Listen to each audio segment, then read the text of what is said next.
السلام عليكم ورحمة الله وبركاته. ازيكم عاملين ايه؟ يا رب تكونوا بخير. النهاردة هنعمل وجبة فطور صحية وسهلة ولذيذة جدا، وتنفع جدا للي عاملين دايت. وجبة مشبعة قوي وفيها عناصر غذائية كتير. يلا بينا نجربها ونشوف مكوناتها ايه. بس الاول لو لسه ما اشتركتوش في القناة متنسوش تشتركوا، ولو الفيديو عجبكم متنسوش تعملوا لايك وكومنت جميل. يلا بينا نشوف المكونات بتاعتنا ايه. هنجيب بولة ونحط فيها 4 معالق شوفان او نص كوباية شوفان.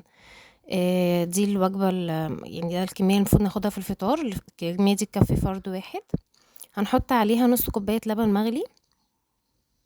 لو في ناس عندها حساسية من اللبن مش بيحبوا اللبن، نستبدل اللبن بمية او لبن لوز، اي حاجة من الحاجات دي برضو جميلة. هنغطيه ونسيبه مثلا نص ساعة. لو احنا مستعجلين هنحطه في حلة على النار. بالظبط 5 دقايق هيكون خلاص استوى. يعني هو المفروض بينفش كده شوية وبيمتص كمية كبيرة من السوائل. احنا هنحطه على النار. يعني هو هيغلي غلوة كده وهتلاقيه خلاص كده شرب كمية كبيرة من المية. هنزود عليه بس الأول نص كوباية مية قبل ما نحطه على النار. هنقلب كده فيه ونسيبه زي ما انتم شايفين كده شرب معظم السوائل ونفش كده حجمه زاد.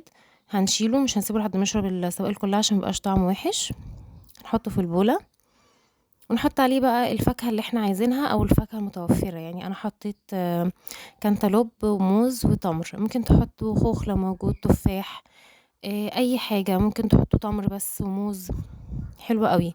لو عايزين نحط عسل يبقى نستبدل التمر بالعسل، عشان كده يبقى سكريات كتير، فما ينفعش نحط عسل وتمر.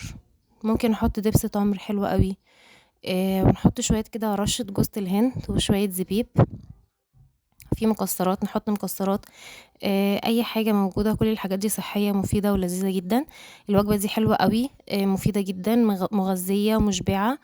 تنفع جدا للي عاملين دايت. جربوها، متنسوش تقولي رايكم فيها ايه، وبالف هنا والشفا.